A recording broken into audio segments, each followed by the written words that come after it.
and I'm going to tell you a little bit about Gabriele. Gabriele is a university reader at Queen's University, Belfast, in the United Kingdom.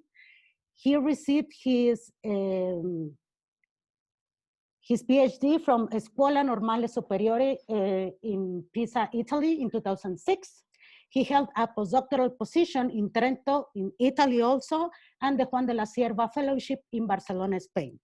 He joined Queen's University in 2011, and he's also an associate editor for Physical Review 8 and consulting editor for Physical Review Research. His interests are within the area of quantum technologies, including quantum thermodynamics, entanglement in many body systems, trapped ions, and ultra-cold atoms. So thank you so much, Gabriele, for accepting this invitation, and the mic is yours. Okay, can you hear me, please? Yes. Yes, hola a todos. Okay, apologies for the technical problems. Hopefully this is now solved.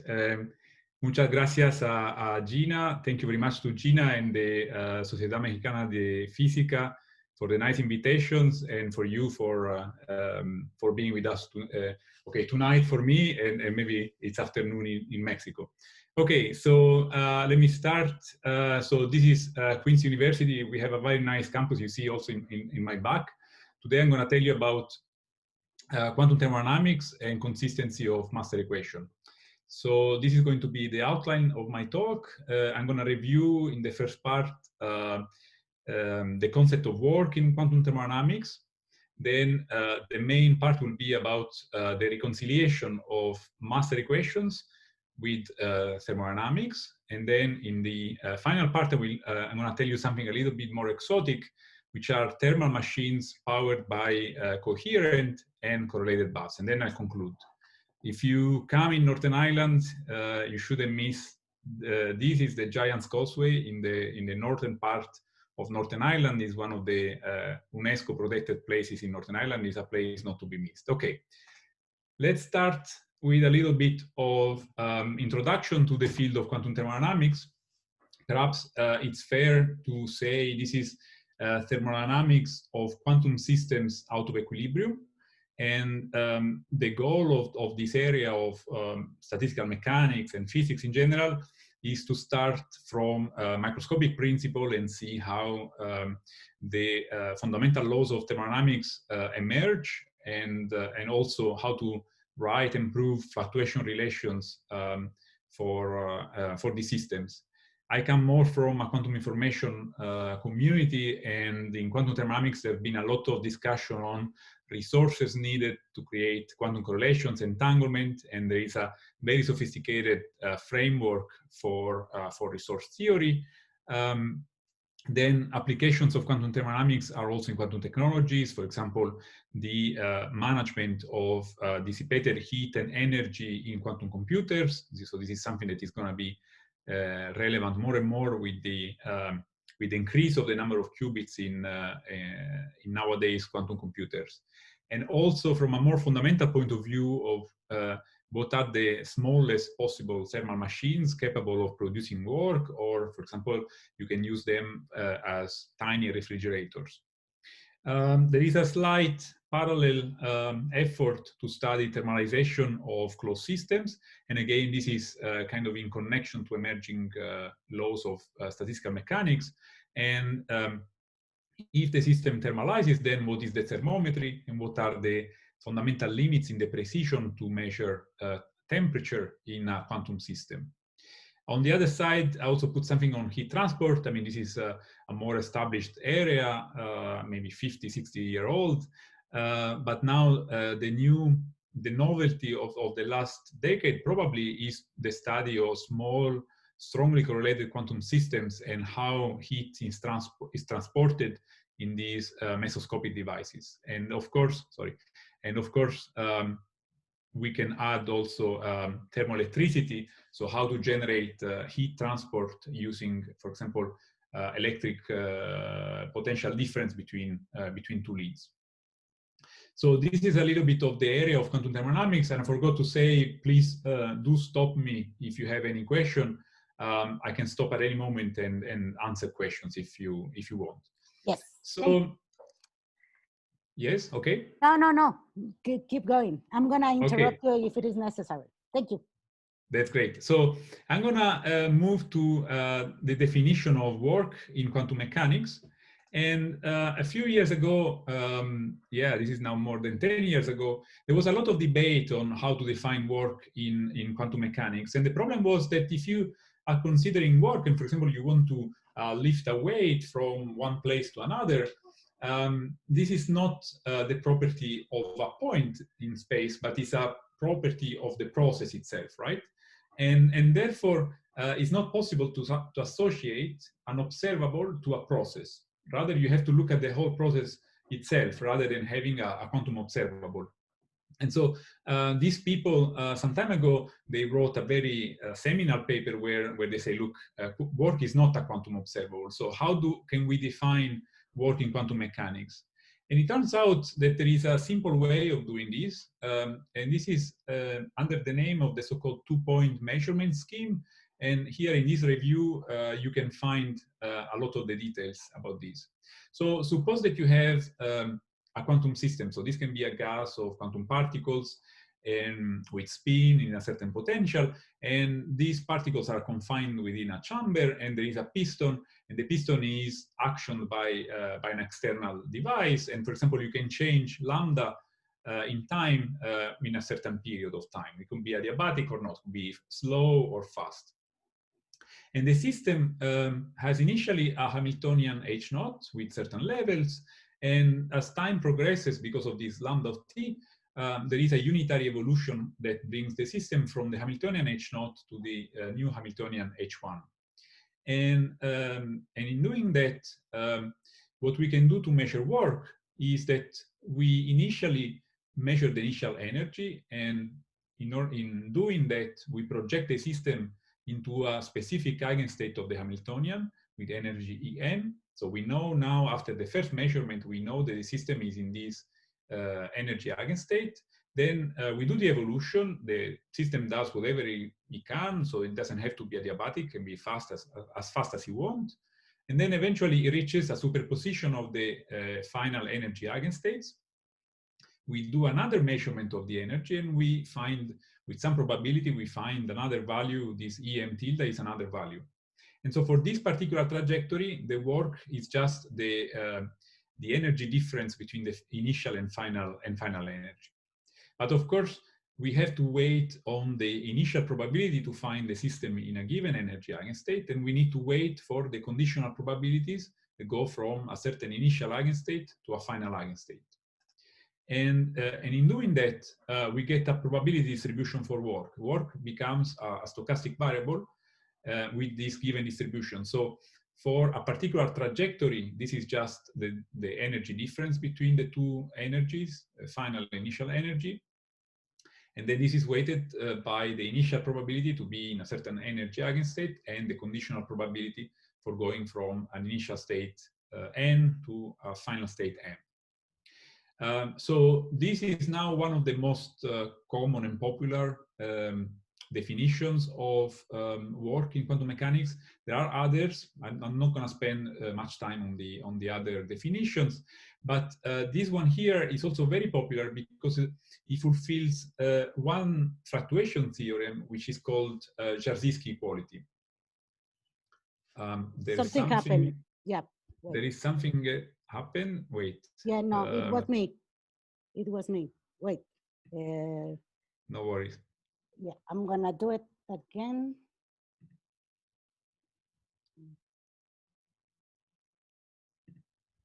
I'm sorry.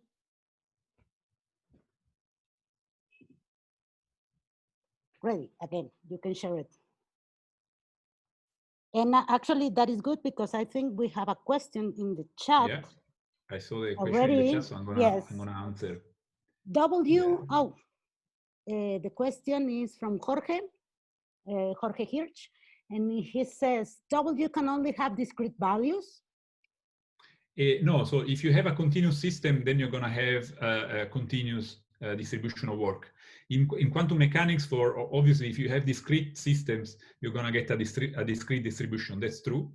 If you do a sort of continuous approximation, then you're going to get a continuous distribution. And if your system is like, for example, it could be a crystal or a photonic crystal or something like this, where you have a continuous spectrum, then yes, in principle, you can have an integral here rather than a discrete sum, and you're going to get a continuous distribution of work. Yes.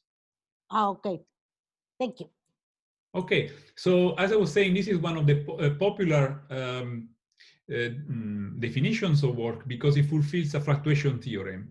If you get this probability distribution, you multiply, you assume that the initial state is in equilibrium at an inverse temperature beta.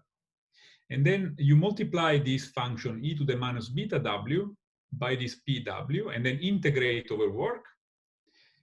You're going to see that this average, if the initial state is a state of equilibrium, the result of the average is the exponential of the energy difference between the supposed final energy equilibrium state and the initial equilibrium state.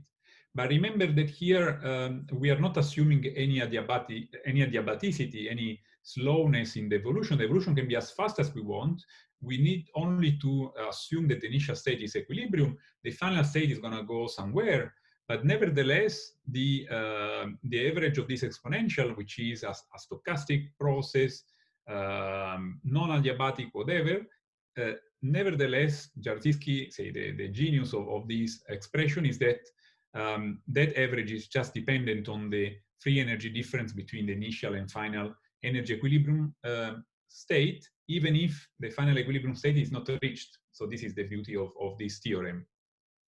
And from this, if we take the convexity of the exponential function, so we say that the average of the exponential is less than the exponential of the average, we obtain that the average work has to be at least the free energy difference between the initial and final configuration. So if we have a weight and we want to lift this weight, you're going to get a distribution. So sometimes it's going to cost you less energy, sometimes it's going to cost you more energy, but on average, you need to pay the potential energy, in this case, the gravitational potential energy, to move this object from one position to another. There is no free lunch, so at least you have to pay the cost of this height. Good, and this is, if you want, is another statement of the second law. There is no free lunch. Good. The JARZYNSKI equality was verified in classical systems in the years 2000. In the decade of the 2000 was verified many times in classical systems. For quantum system, this was a little bit more complicated because of in the two-point measurement that I was talking about, one has to project the initial and final energy. One has to measure the initial and final energy and project the system onto the energy eigenstates. It's not so easy. And in fact, the first experimental realization of verification of the JARZYNSKI equality in quantum systems came from a different scheme, which is called the Ramsey scheme. And this is a sort of spin echo experiment or Ramsey scheme, if you want, that computes the Fourier transform of the probability of the work probability distribution. And from the Fourier transform, one can get the probability distribution. So here the system is made of a carbon nuclear spin, and the hydrogen nuclear spin is used as an ANCILLAS, an auxiliary system, to read the work done on the carbon nuclear spin when an applied RF field is increased or decreased in amplitude. And this is the result of the probability distribution for increasing the field or decreasing the field. And the reason why we see 4 peaks is because the system is a two-level system, and the frequency, so the energy separation of these two levels is increased or decreased. And therefore, you have 4 transitions from ground to ground, from ground to excited state, from excited to ground, and from excited to excited. So these 4 peaks corresponds to the all combinations of energy difference between final energy and initial energy. And so from this histogram, if you want, of the distribution, we could verify the JARZYNSKI equality for the first time. There have been other experiments, one with trapped ions that actually uses the projection, so project and measure the energy at the beginning and at the end of the evolution. And there was another experiment done with cold atoms with a slightly different scheme. Okay, so that's a good point now for some questions, if there are any. I don't know, everybody out there, if you have any questions.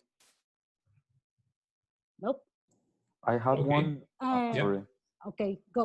Yes. And you mentioned that the average work must be equal or greater than the difference in the free energy. When Yes. is the case that it's greater instead of equal? Yeah, I think this is a great question. So, what happens is only for very slow evolutions. Do I wanted to show something? Yes. No, like this I cannot show it. I have to unskip and then I can show it. Okay, so this is a classical experiment of a DNA strand, which two strands are then attached, one to an optical twister and one to this pipette. And with the optical twister, you can measure the force for stretching or unstretching this DNA strand, okay? And what happens is that because the system is very small, this is all classical, but because of the thermal fluctuations and the system is very small, you have a lot of fluctuations. And here you get the probability distribution for work for stretching and releasing this molecule. And you will see here that if you have a slow process, the distribution is very sharp and very narrow. So these are the distributions for the forward process, or for the stretching, and these on the left are the ones for for release. The ones on the left are release, and the one on the right are for stretching. And as you increase the speed of the process of stretching and releasing, the distribution becomes narrower and narrower and narrower, and you can see that they all cross at one point. This point where they cross is the free energy difference between the two configurations. So as long as you are slow enough, then the average value of the work is equal to delta F. If your speed is too fast, then your average work is on the other side is quite far away. But the brilliant thing about the JARZYNSKI equality, and this is another fluctuation relation called Crookes relation, so I was going to skip this, but if you do the ratio of these probabilities, the forward and backward, there is a crossing point between all the curves, which is when the work is equal to delta F. So one can use non-equilibrium thermodynamics to calculate free energy difference between molecular states, between different molecular energy of configurations. Okay, does it answer your question? I digressed a little bit. Yeah, thank you. It was okay. Some insight. Thank you. Cool. Any other question? Any other question, guys? Nope. Okay, we can continue. Okay. Right. There we go. Okay, so so we go to the second part of the seminar, and this is about master equations and their reconciliation with thermodynamics. So in the study, the study of open quantum system is very important for many areas of quantum physics, for example, transport, complex systems, quantum technologies, and as well quantum thermodynamics. And in the modeling of open quantum system, what one normally does is that writes a simple model, for example, the spin boson model or the caldera-Leckett model. So, for example, qubits or harmonic oscillators coupled to a set of harmonic oscillators, or if you want, you can use fermionic paths or more exotic things like spin stars or networks, etc.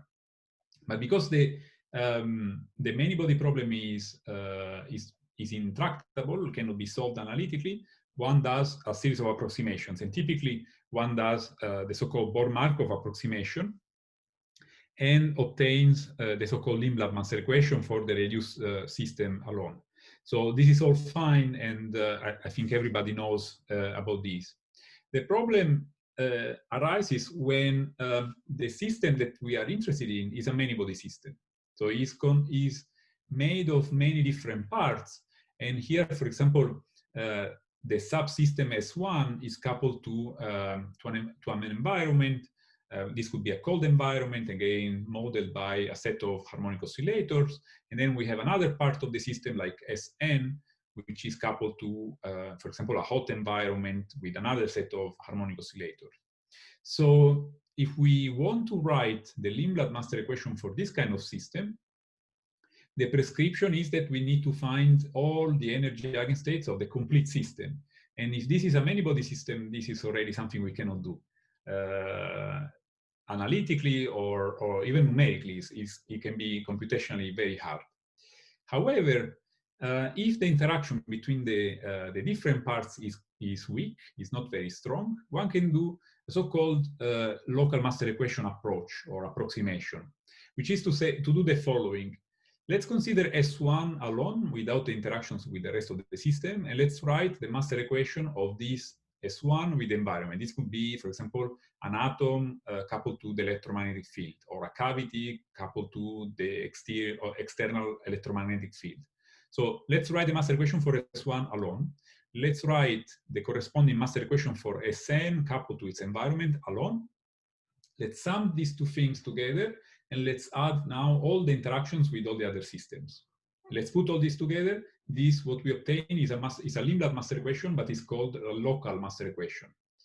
And this is very, very common. If you think about it, you must have seen this in many examples in quantum optics, when atom and cavity, in quantum optomechanics, but even now in optical lattices with dissipation, in spin chains with dissipation, tensor networks, for example, matrix polar states with dissipation, and of course, quantum engines in thermodynamics. So this is very, very common in the literature as a modeling tool for master equation for many body systems. And there was a lot of debate on the comparison between the so-called global approach, this is the textbook approach, and the local approximation. These are some of the papers doing the comparison between them. Now, what is clear is that for time-independent problems, the global should be the way to go. Should be is always more accurate, with the local being always an approximation. When the system Hamiltonian is time-dependent, so that the system is driven, it's not so clear which one is more accurate, the local or the global. There are instances in these papers, especially in this one, this Scully, which is very new, very recent. They show that in some instances, the local master equation, when the system Hamiltonian is time-dependent, is more accurate than the global. Gabriele, for yes. example, do they have some clear idea in that case, which one do you most use, the local or the global? I mean, there are characteristics that can point you which one to choose. In the time-dependent, in the time-independent case, it's clear that it's the global if you can do it. So if you have the computer to do it. In the time-dependent, I think that there is no, as far as I know, there is not a clear situation when the local or the global is valid. In this Scully paper, for example, they show that there are these exceptional points, and these exceptional points are observed in the local master equation and in an experiment, but is not shown in the global master equation. So they did a very a nice result. I think it was harmonic oscillators, and they show that in the global master equation, these exceptional points were not visible, but in the local master equation and in the experiment even they were seen, they were observed. Okay, thank you. I don't know, somebody else, do you have any question? Anybody? Nope. Okay, so you can continue. Yeah. Okay, so right, the title of this slide is Inadequacy of Local Master Equation, and this is what Amikam Levy and Ronnie Kozlov wrote in a very nice paper from 2014, where they showed with a very simple example that you can give to even undergraduate students, you can give of two coupled harmonic oscillators where one oscillator is coupled to a cold bus and one oscillator is coupled to a hot bus. And if you compute the current in the local master equation approach, if you compute the current from 1 to 2, you will see that the current is not proportional to the temperature gradient, as it should be expected in equilibrium thermodynamics, but is actually proportional to the difference of the thermal occupations between the two baths. And this is weighted by the frequencies omega-1 and omega-2 of the two oscillators. And therefore, one can play with the ratio of the frequencies and the temperatures to change the sign of the current depending on the frequencies, regardless of the value of the temperature gradient. So one can play with that, and we'll see that the local master equation can, in some instances, predict a temperature, a spontaneous current from the cold to the hot baths, which is something that, of course, in thermodynamics doesn't make sense at all. So this is why they said local master equations are inadequate to describe quantum transport and thermodynamics. Okay, but hold on. What is wrong with local master equation? Okay, from a theoretical point of view, what is wrong? They are in Lindblad form. Okay, so in Lindblad form is a completely positive map. Okay, it's a trace preserving map, but most importantly, it's a completely positive map, which means that they are a physical process, and which means that there must exist a macroscopic model, okay, a microscopic quantum model describing that gives as an evolution the local master equation. And one possibility to do that is using the so-called collisional models, which are also called repeated interaction models, where the environment is schematized as a series of units of subsystems from the environment, which are all prepared in some equilibrium state with some temperature. They interact with the system and then they fly away. They interact very quickly and then they fly away. And now if one calculates all the energy contributions and all the entropy contributions for this kind of evolution, I'm going to show you in the next slides that thermodynamic laws are observed, and there is no inconsistency, there is no problem with local master equation. So this is the plan for the next slides, is going to be this, to prove that thermodynamic laws are indeed observed when we use this microscopic collisional model. And okay, to tell you a little bit more about this, so as I said, the interaction, so we have the Hamiltonian is the sum of the Hamiltonian, pointing here, the Hamiltonian of the system plus all the Hamiltonians of the environments plus an interaction VI. And this VI is an interaction which is switched on for some time tau and then switched off after tau. So it's something like a step function. It can be a continuous function, but for simplicity, you can assume this to be a step function. And this is made, multiplied by 1 over square root of tau. So in the limit of tau going to 0, this is going to be like a kick. So it's going to be like a Dirac delta kick, very quick and very intense.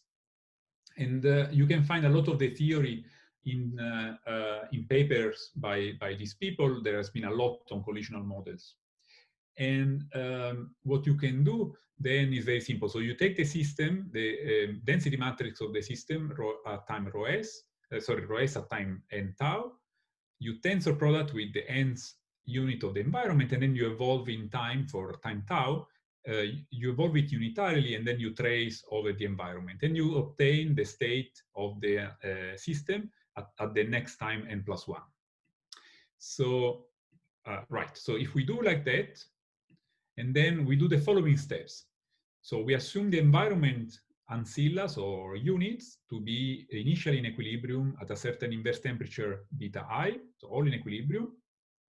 Second, we do a second order expansion in tau, so for very short times tau, and then we do the limit of tau going to 0. If we do this, we obtain a Lindblad master equation, which has the usual unitary part, which is the free evolution of the system, and then we have this dissipative part that comes from the interaction from the environment. And for those of you that have seen already derivation of master equations, you see the typical double commutator with the interaction Hamiltonian VI between the system and environment and the trace over the environment.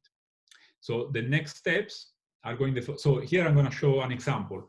So this is a network of harmonic oscillators coupled with quadratic Hamiltonians in the creation annihilation operators, and some of these oscillators are coupled to baths at temperature T1, T2, etc. So I'm going to replace these environments with these collisional models, and as an interaction between each of the oscillators and each of the unit in the environment, I use a very simple beam splitter interaction, rotating wave approximation, if you want. Sorry, I was distracted by this remaining time, 6 minutes. So it's gonna be like before. I'm sorry. Yeah, it's gonna be, yeah, we apologize because this is new for us, but we're gonna cut if you prefer, we can cut here. So you can. I can go on for another 2 minutes, and then we can cut it later. We can cut, and we try to do the same thing again to re-enter the. So that we have time for promotion, no? Yes. Okay, good. So if you do like this, and you use this local approximation between the ancillas and the system oscillators, indeed you obtain a local master equation, where these dissipators di are the typical Lindblad operators, where we have certain jump operators, sigma, sigma daga, etc., where these jump operators in this case are AI, so this is the jump operator bringing down the system, and A daga, this is the jump operator bringing the system up, and at some point there will be a local detail balance that will tend to equilibrate this oscillator to its temperature. But of course, this is not going to happen because this oscillator is coupled to the other oscillators. So at some point, if the temperatures are different, there's going to be a current through the system, and you reach not an equilibrium state, but a steady state. Good. So I'm going to tell you a little bit about the thermodynamics of the system, and I'm going to do that at steady state when the system energy doesn't change anymore. And the heat current is very simple to calculate, and this is the energy change of the ancilla before and after the collision. So you measure the energy of the system, of the ancilla before and after the collision. We divide by tau to get the current, and again, if you do this and you do all the maths, you're going to get an expression like this that depends on the difference between the thermal population of the local environment, which is the temperature that the system would like to reach, and the actual population in the oscillator coupled to the environment. If you are in these situations where there are a lot of currents going on and the system does not equilibrate locally, this term is going to be different from zero. The only way this is zero is if locally the oscillator thermalizes with its environment. Right, and this is now, there is an additional part, and this is indeed the time-dependent external work needed for the switching on and off of the collisions. So because of this time dependence, there is a time derivative of the Hamiltonian, and this corresponds to an external work. So one can calculate this, and indeed, what happens is that the first law is indeed fulfilled, and this external work depends on the sum of the total heats because of the first law, and is indeed the lack of detail balance which is responsible for the external work. Let me just repeat what we found here. So the heat current is the same as you would normally do when if you compute with the master equation, you will get. Oops, sorry, I went too fast. You will get the same typical term. But now the new part is that even if the system Hamiltonian is not time dependent, the interaction with the environment is time dependent, and this corresponds to an external work that is needed for the system to sustain the heat current through the system. Right. So let's apply then this idea to the simple case of the two harmonic oscillators. So this is the case of Kozlov. The interaction between the two systems is just what you call a rotating wave approximation, beam splitter interaction, and one can do this analytically at steady state. The heat current to the cold baths, to the hot baths, and to the external work needed can be found analytically, and are given by these simple interactions. I think some people are still entering, but yeah, okay. Yeah, and then so just let me tell you something about these results. You can see again that Q.1 and Q.2, so the two heat currents don't depend on the temperature gradient, but on the N1 minus N2, the same that Kozlov and Levy found in their paper. And in particular, but the new thing is that there is now an external work which was missing in their calculations, and this external work is the one that is responsible for the reconciliation of these master equations with thermodynamics. We were forgetting this extra work when other people were doing this analysis. They were forgetting about this extra work needed for the system. But just to tell you that when omega-1 is equal to omega-2, then this work is equal to 0. And the two heat currents are indeed equal and opposite, which is what you would expect in a normal situation. Okay, but in general, this work is different from 0. And in fact, these two oscillators coupled to a cold bus and a hot bus, they can be used as engines or refrigerators. And this depends on the ratio of the frequencies. So if the ratio of the frequencies is larger than 1, you have what is called an oven or an accelerator. So an oven means that the heat is going in the correct direction from hot to cold. And on top of that, you're using external work, okay? So this is like a microwave combo cooking or unfreezing the pizza or the lasagna. You're using both a thermostat and a microwave to bring your pizza to a hot temperature. So that's the oven. Then if the ratio of the frequencies is between the ratio of the temperatures and 1, you get an engine, and everybody should know about the engine. So a thermal engine, so this is when heat goes from hot to cold, but there is some work which is produced by the machine. And then the third regime is that of a refrigerator, which is what Kozlov and Levy found, which is the case when the ratio of the frequencies is less than the ratio of the temperatures.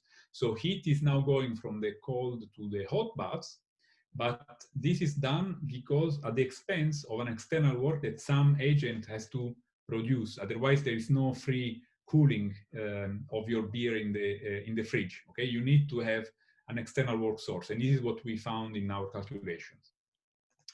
And one can look at the efficiency of these devices. So when we have an engine, the efficiency, which is the work produced divided by the input heat from the hot baths, just depends on the ratio of the frequencies.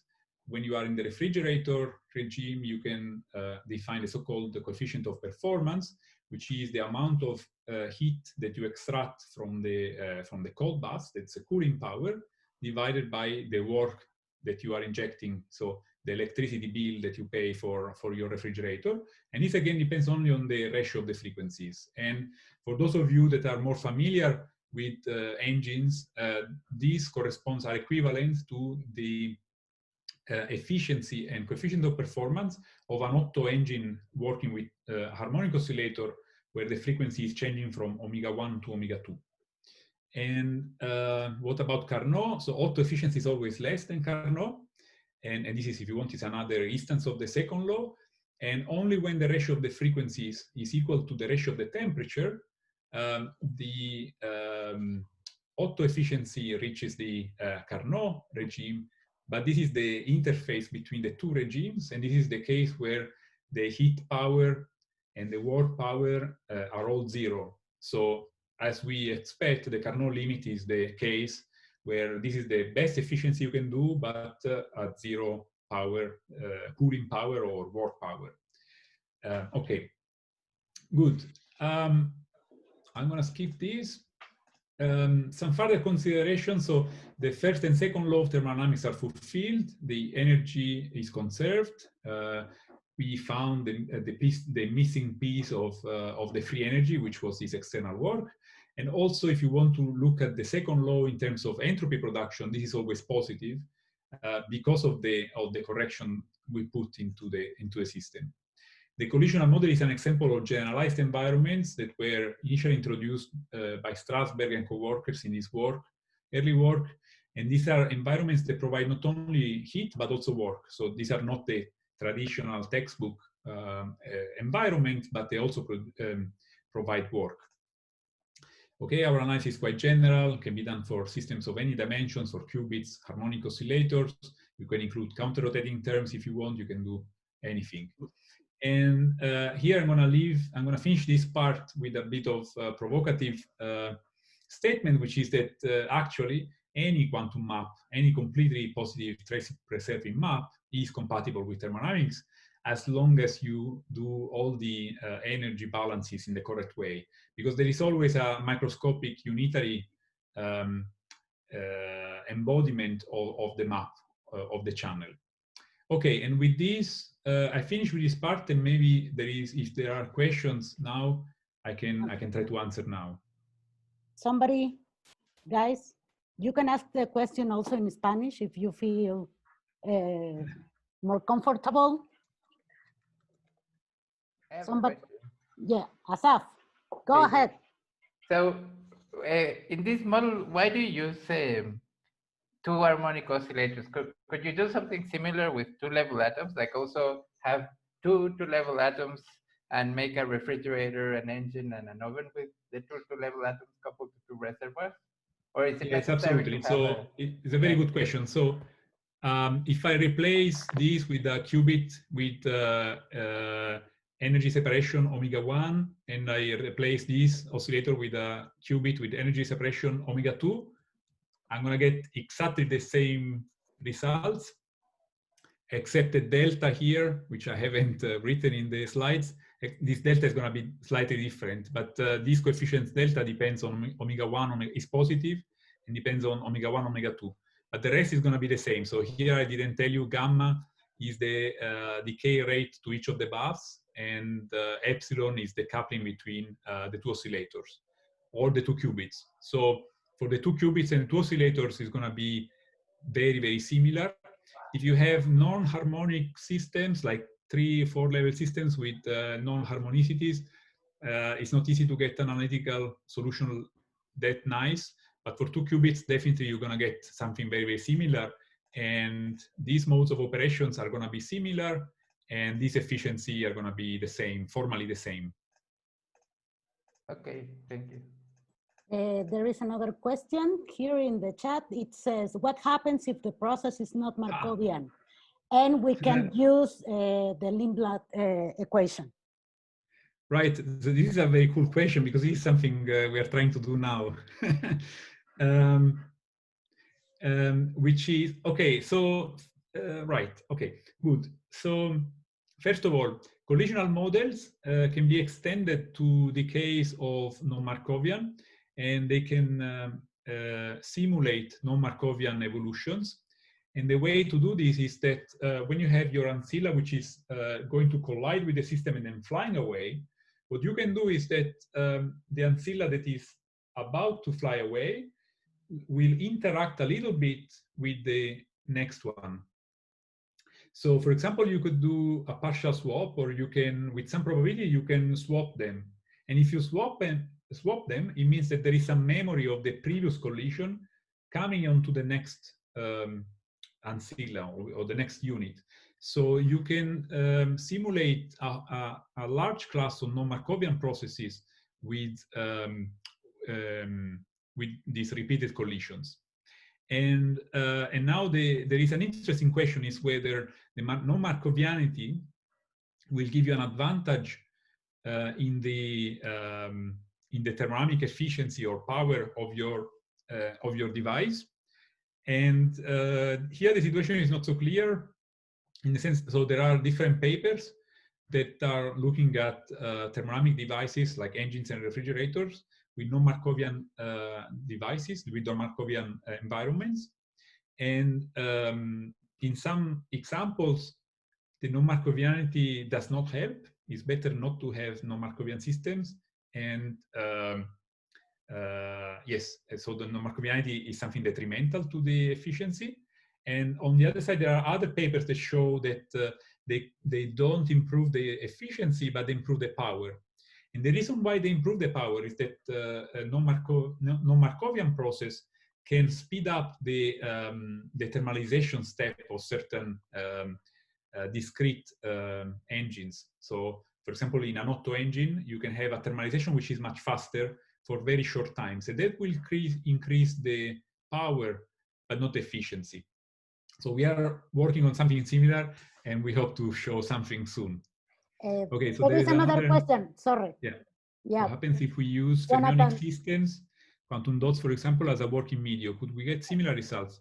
Yes, yes. So for quantum dots, there are a lot of papers. Some of them from the group of Rosario Fazio in Pisa. I can maybe tell you if you write me, or later I can write in the chat. There are some papers that are dealing with engines with quantum dots.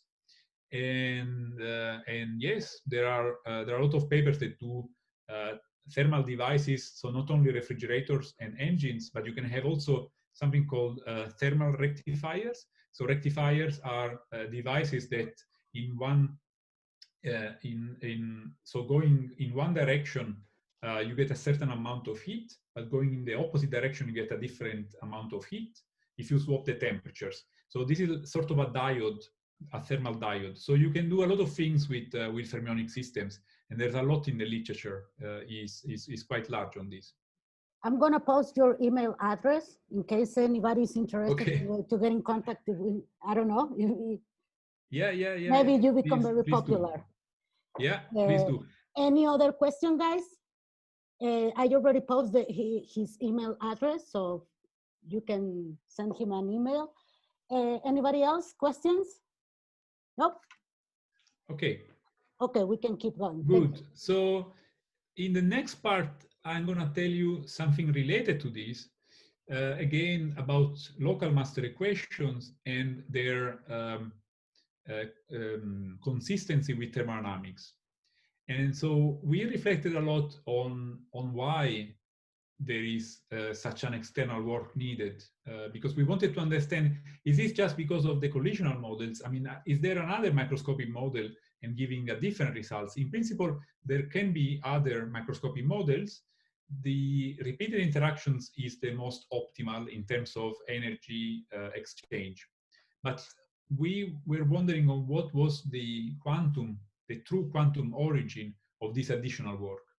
And we found out actually that this additional work originates from the non-compatibility in the quantum sense, so on non-commutativity, if you want, of the jump operators of the local master equation, so the local jump operators with the energy eigenstates. So suppose that you have a system A with the Hamiltonian H, which is split in two parts. So HD is a diagonal part of the Hamiltonian, and HND is a non-diagonal part of the Hamiltonian. So HD could be the local, for example, Hamiltonian of many qubits, or the local part of many oscillators, the free Hamiltonians, and HND could be the interaction. But now this framework is very general, it can be anything.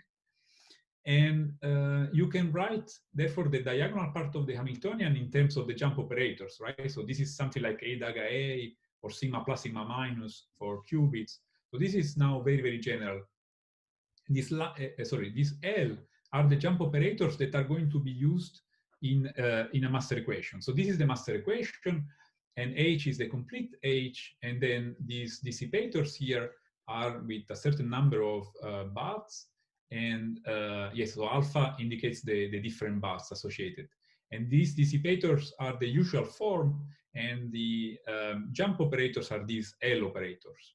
Okay, but what happens in the local master equation is that these two terms in the master equation, so the unitary part that contains both the diagonal part and non-diagonal part, is not compatible, does not commute, if you want, with the superoperator from the dissipator, because the L are local operators and H and D is not local, or they are in a different basis. And we find that this is the origin of the extra work. So if we compute the heat current to the bus alpha, so now there is nothing about collisional models. This is all computed from the master equation and from the time dependence of the energy system, of the system energy. When you do this, and you have to compute this expectation value of H with the dissipator of alpha, okay? So for those of you more familiar with open quantum systems, this we'll have to do. And here one can transform these into swap rho and h in such a way that now this d alpha is the so-called dual dissipator corresponding to d. It's just the opposite of, inside the trace you can reverse the order of the operators. And now this can be split in two parts. One part that depends on the diagonal part of the Hamiltonian, which is this part, and we call this, okay, the diagonal part of the heat current. And this is the usual thing, okay? This is what you find in textbooks. But we find that this is the one that enters the second law in terms of entropy production and heat currents. So the diagonal part of the heat enters the second law, and then there is a non-diagonal part of the heat, okay? And this depends on the commutator between the non-diagonal part of the Hamiltonian and the jump operators. So because this commutator is different from zero, there is an incompatibility of the non-diagonal part of the Hamiltonian with the jump operators, and this is the one responsible for the work, because this is the missing piece, is the missing energy term in the first law. So we could interpret this extra work in this other way, saying that it's due to the non-compatibility of the jump operators, where, for example, if you have a system of atoms, this is the jump operator that brings an atom up and down, with the rest of the interaction between the system, which is this non-diagonal part.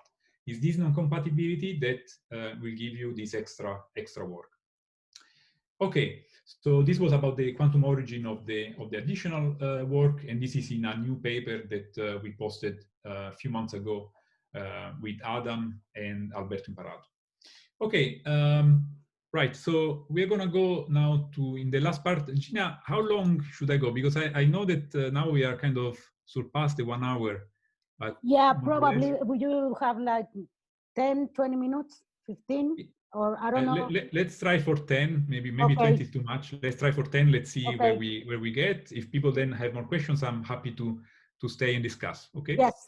Thank you. Okay, good. So I'm going to tell you another variation of these collisional models, which is the following. So far, we've used thermal ancillas. So they were cooked in an oven, and they were, shot to interact with the system.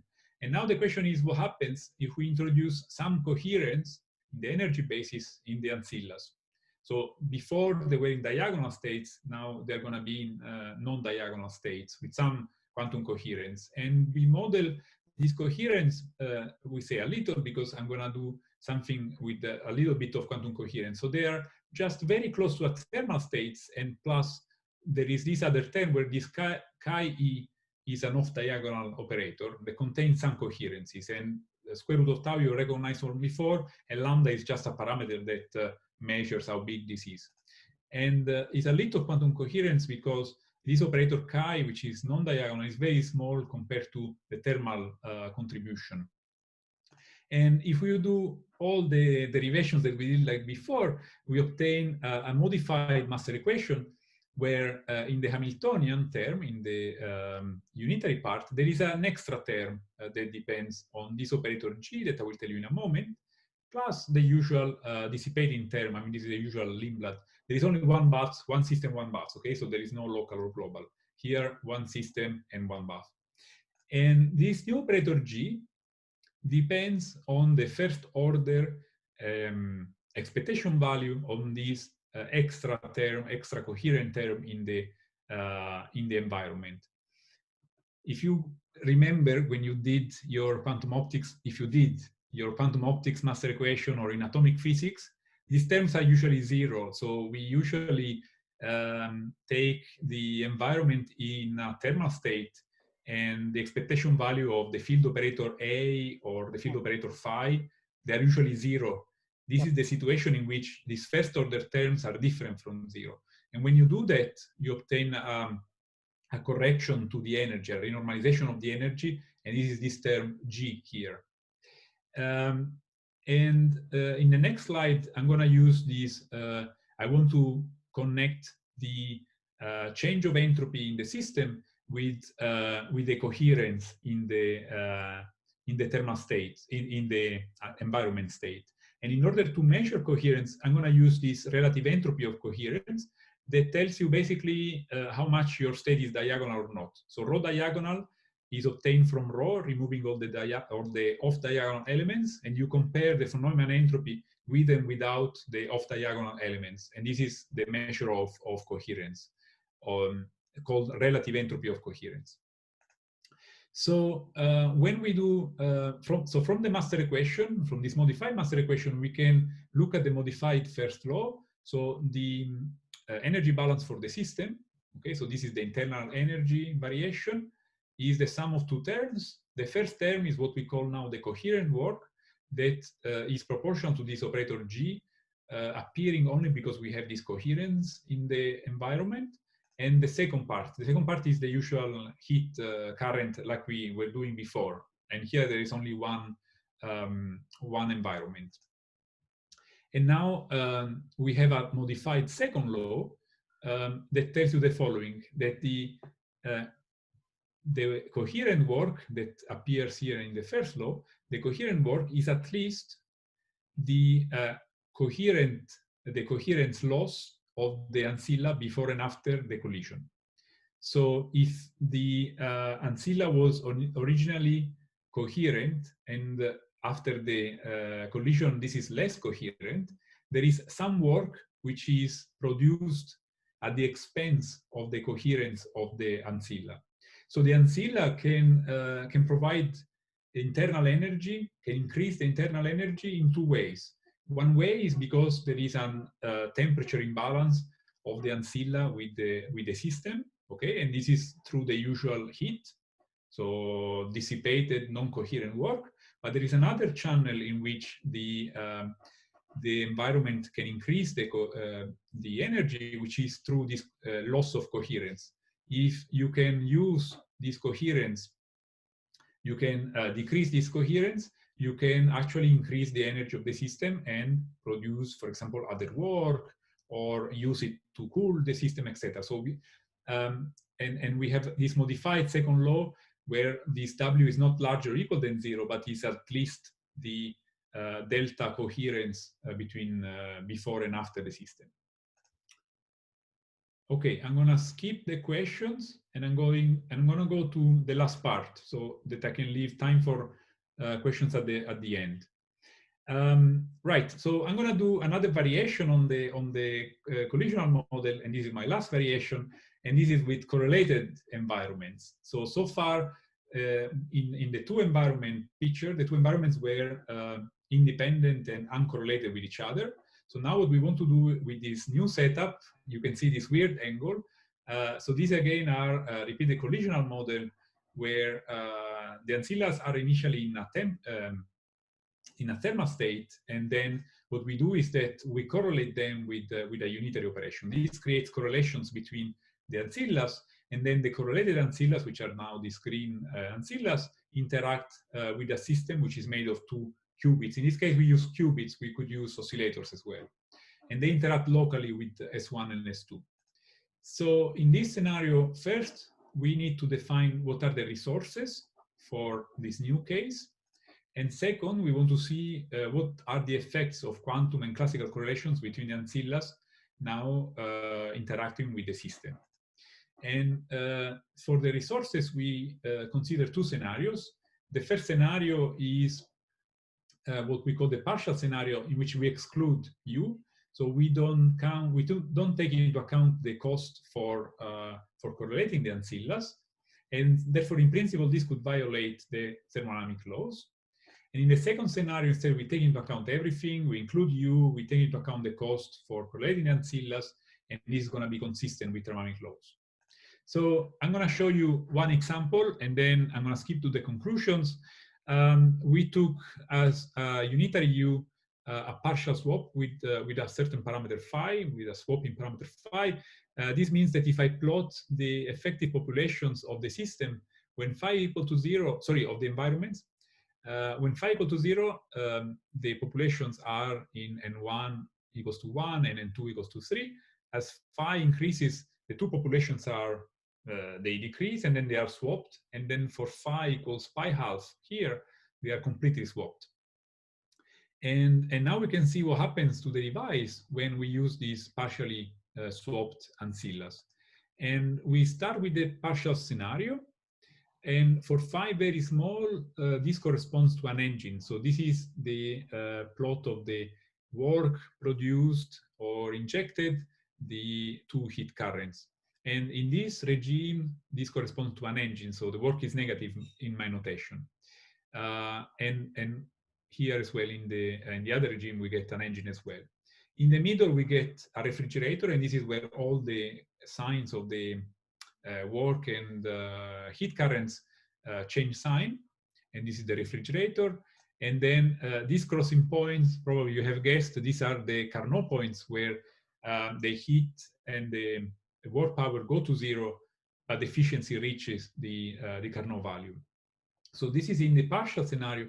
In the complete scenario, instead, what we find is that the signs of the work and heat currents remain always the same. So this is always an engine for all values of phi. But what we find, which is very interesting, is that the maximum here of for example, of the work that is produced by the engine is maximum for a complete swap. And this is reminiscent actually of a proposal for a 2-stroke engine proposed by Campisi, Pecora, and Fazio back in 2015. And recently, a couple of weeks ago, we put a more general situation with Nicolò Piccione and Bruno Bellomo from Besançon in France. Okay, I think I'm gonna move to the conclusions. I'm not gonna tell you about random unitaries, but I'll finish with the summary. So I was going to tease you with the random unitaries, but this is my summary for the seminar. So in the very first part, I told you about the definition of quantum work and different measurement schemes for measuring the work in quantum mechanics. If you want, we wrote a chapter of the book, we call it, which is a huge book on quantum thermodynamics. But if you want, this is on the archive as well. Then I told you how local master equations are consistent with thermodynamics. They don't have any problem. And I show you how to do that with 2 paradigms, one with collisional models and the other one using non-commutativity in quantum theory. And then I've told you about correlated BAVs and how these can power quantum machines. What I didn't show you in the last results is that that classically correlated ancillas are extremal points for all possible correlated ancillas, that the total swap is the optimal transformations you can do between the ancillas, and that you need correlations established between system and BAVs and between system and system to sustain the functioning of the device and having a current through the system. So you need these correlations. This could be classical or quantum. And finally, something we are doing at the moment is that we are going to prove that any Lindblad master equation can be local or global, multipartite, can be efficiently quantum simulated on a quantum computer. And we are doing this in collaboration with Zambrini's group in Mallorca. And with this, I thank my collaborators for this project that I've told you about, and you for the attention and for the patience during this seminar. Thank you very much. Thank you, Gabriele. Anybody, guys? We still have time for questions. I have a question in the chat, I think. Some people are against collision models because they say these models are unrealistic or very difficult to make them experimentally. What do you think about this criticism? I'm gonna show you a slide, if I can find it.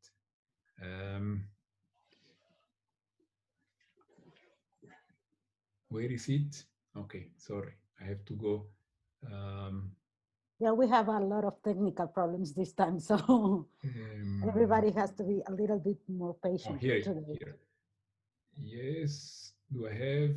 Hold on a moment. Yes, here we go. So I know Ricardo, actually, we had some exchange by email as well.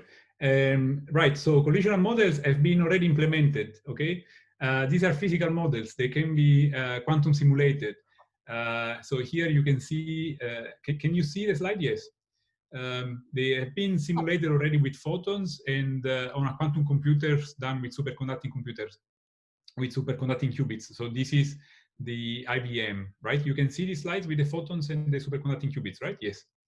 And so Whether they're realistic or not, I don't know. So they don't describe the textbook environments. They don't describe textbook open quantum systems, but they are physical systems. They are positive, they are complete positive maps, and therefore they are physical systems, and they are not less artificial or, okay, unrealistic, I don't know what it means, than a quantum computer. Okay, so they describe nature in a very particular way. I'm going to tell you more. There is another work by Jukka Pekola a few years ago on a quantum valve, and that model is actually described by a local master equation, and they do show switching of heat currents from hot to cold and from cold to hot, and this is done at the expense of a driving from external electric sources.